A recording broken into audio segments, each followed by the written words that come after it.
more can I say? Top Billin. All right, y'all gonna have to bear with me. Your boy seriously under the weather. I'm not sure. I was out doing yard work without my mask on. I have horrific allergies, and that could be the problem. But my nose, throat, everything. So it's not going to be a good video at all. But I will say this, that the game's still going on a little bit in the fourth quarter, and I had enough, right? That's not like me, right? I just had enough because it's like playing with one hand tied behind your back. Now, let's get something straight right here. Seahawks need to just move on from Geno Smith for the simple fact that I'm tired of talking about this shit, right? And it's always going to be an issue, right? I knew going into this game, you notice I did not do anything on Seattle this week. I knew this was a horrific matchup for them. Soon as the minute I found out you guys were coming out here back east, right, in the city that I used to live in Baltimore with them Ravens, right, a team that I picked to get to the Super Bowl versus my Eagles. Seattle ain't got it like that, Jack. Not with this particular iteration of his team because it's line of scrimmage deficient on offense and it's making everything else look absolutely horrific. Now, does that absolve Geno Smith? No, not necessarily, right? There are times where he can make better decisions there, but then there are times where he can't even make a decision. Like, what is this right here? Like, now, where is anyone open at in this particular play? Look at that. On the common rush right there, you would want somebody to be open right here. There's nowhere to throw the ball at in this particular fashion. Now, keep in mind, they were living in 3rd and 15, 3rd and 12, 3rd and 10. Nothing but 3rd and longs. You cannot live in that type of real estate and be successful in the NFL because how are you going to get back to your tertiary read? If he wanted to run the quick game right here, Patrick Queen has that cut off right there. DK Metcalf, nothing to it but to do it over here. There ain't nothing doing over there, right? Split safety look. They were trying to make sure that deep shit wasn't covered, so you'd have to have a superstar underneath, which Jackson Smith and Jigba is, right? But he's not tops on the list there. But look at this. Absolutely what you expect to happen, right, with that type of offensive line, right?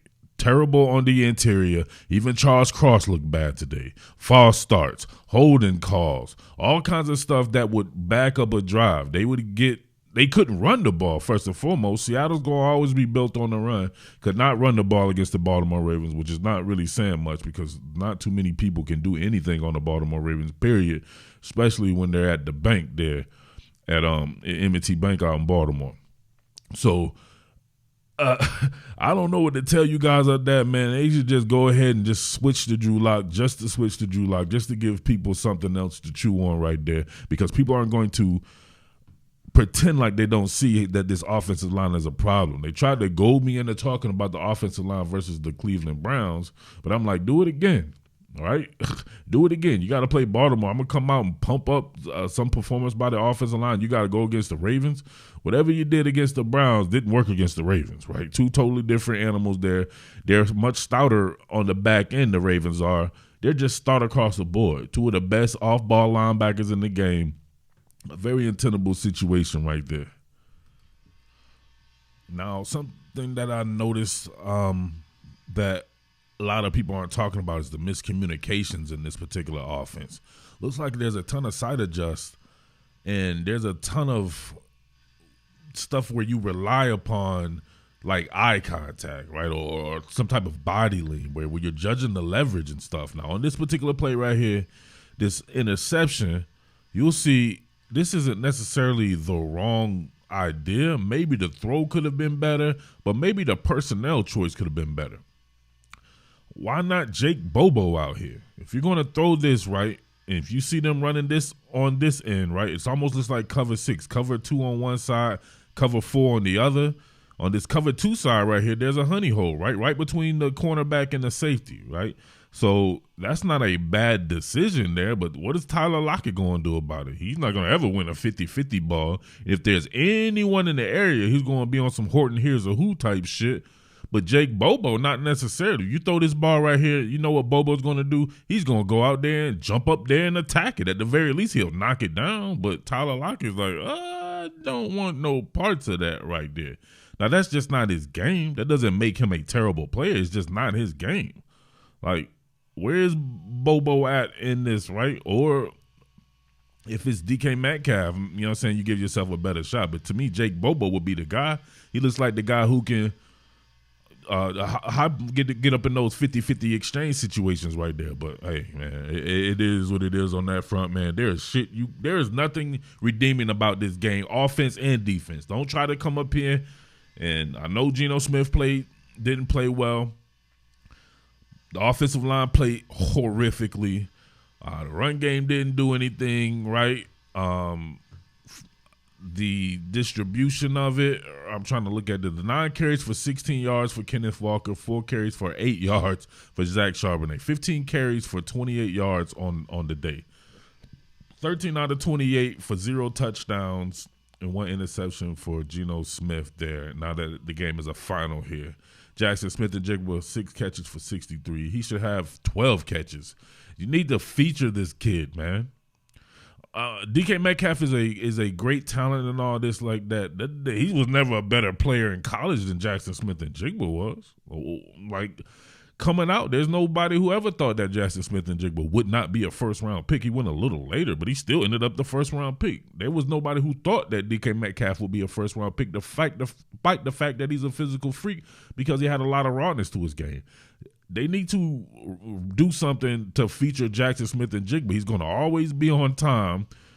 And Geno Smith it doesn't matter. So bench Geno anyway. So if you go to Geno, I think maybe a guy like DK Metcalf would be a little bit more involved because a guy like Drew Lock probably not going to be as dope in the rhythm and timing portion of the game. Maybe he'll just throw it up deep all the time and you can live like that. But if you want to be in that rhythm and timing portion, you draft Jackson Smith-Njigba for a reason. He should be getting the bulk of the targets. On this game, you saw it was 8 targets for Tyler Lockett, 7 for Jackson Smith-Njigba. The more and more you target that man in the quick and mid-range game, the better you can help out that offensive line. But you got to stop shooting yourself in the foot and you can't be in 3rd and longs all the time. Now, listen, I know this Raven team like the back of my hand. Of course, I covered them the past 2 seasons.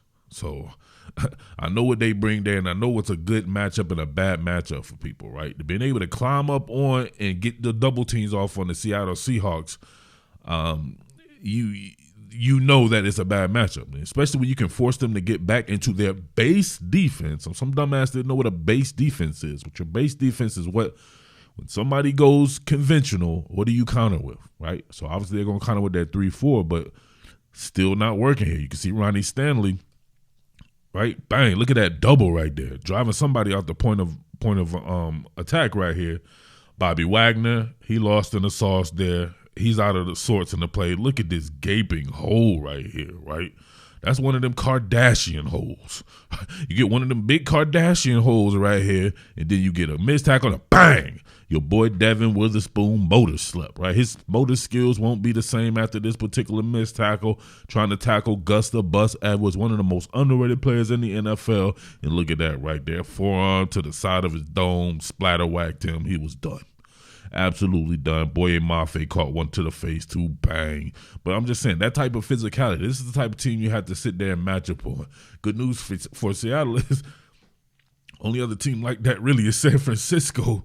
Of course, the Eagles and stuff as well, but Seattle undoubtedly one of the best teams in the NFC, right? Could definitely make the NFC Championship game or and whatever, all that. It's just a bad matchup on this damn Baltimore Ravens team. If you didn't see this coming, I don't know what to tell you. Too many of you guys are extremely cocky, too. Coming through all my Eagles content when I tell you all the time, stop talking to me about Seattle on my Eagles content. Talking about what the Commanders did to the Eagles and how the Seahawks get exploited and all this, that. We'll exploit this. So back again, right, working out of your base 3-4 here. And look at the displacement right here. Nothing but displacement. Taylor getting worked off the snap here. Draymond Jones, Jaron Reed getting soloed up. I'm sorry, Leonard Williams right here. He's soloed up. He kind of holding up there. But look at the front side Kardashian hole. This is too easy for people, man. You getting Gus Edwards getting downhill like that with these type of holes, man. It was a bad day for Bobby Wagner. Jordan Brooks had some few moments though. Jordan Brooks is a damn animal. He had some moments there, but overall bad for him. Bad day for the defensive line. Bad day for your boy Witherspoon. Now this was the first time I couldn't wait. I was like, okay, this dude can't hide on this one because you try to hide him in the slot, he's got to go against Zay Flowers. Zay Flowers quicker than him, faster than him, and all that. He had that man all out of sorts. I might have to do something on that. And then, of course, you got Beckman and Bateman out there, too. A bunch of the shiftier guys. Kind of like what Geno Smith would thrive in. Geno Smith had this type of wide receiver core. Even though it doesn't have a big freak in it like DK Metcalf, he'd be more successful. These guys get open quicker. That's just the thing. They're better route runners. They're more efficient, right, with what they're doing there. That's the type of wide receiver course that Geno would thrive with. But it's the type of receiving course that maybe you have a little bit more with the Lockett, Smith, and Jigba and Bobo getting a lot more targets as well than just DK Metcalf trying to go downfield all the time. All right, the game's done. You already got people running to the internet, running to top billing on old Geno Smith shit, talking about he's done cooking and he's cooked or whatever like that. So I told y'all before I was about 95% done with this shit. I probably should just go back to my bread and butter of covering Southern college football, which I don't want to do, to be honest with you there, but anything's better than hearing about this Geno Smith shit. You lose 37-3, right? Terrible offensive line. The offensive line showing itself in multiple ways. Besides the poor-ass pass protection there, can't run the ball, right? You ain't going to say nothing about that shit. It's just always about the quarterback. I told you, I don't like that type of coverage. Although I did that for Baltimore Ravens shit, it's a little bit different, right? I live in Baltimore. These teams, I have like some shit emotionally at least with it or something like that, right? Being in the city, being around the people or whatever like that. My Goombah team, right? The Ravens and shit. I can do the Lamar shit and taking up for him, right? Because I feel like he's one of the best and he doesn't get his credit. But having to hear about fucking Geno Smith all the goddamn time with a bunch of weirdo cornball type cats, that shit is not the deal, right? You know what I'm saying? Seahawks have a great organization, first and foremost. No doubt about that. They understand how to get players. Their systems are usually very great. But, man, don't nobody want to talk about Geno Smith all the time, man. Especially if the alternative is Drew Lock. Like, what has he done in this league for him to be the apple of anyone's eye? So just run with Drew Lock and do the damn thing that way, and we can see what's going on right there. But if you can see here, Jordan Brooks, Bobby Wagner, all of these guys didn't – Reed Willen, right, didn't have that good a game. He was food. He was toast again. Witherspoon didn't really do much there. So I don't know what to tell you. This was a poor performance, period. You get beat 37-3, then nobody really did anything that was redeeming there, right? Mark Jackson was doing this thing by land and by air. So I don't know. It is what it is on that shit right there, man. Unfortunately, I don't know, man. It's just beginning to be one of those situations where, listen, everybody wants to go to work and not deal with a bunch of shit that they don't like. And this is some shit that I don't like. I don't want to hear about Geno Smith all the time, man. So we'll see what's going on with that. But just let me know what you think about this game, all right?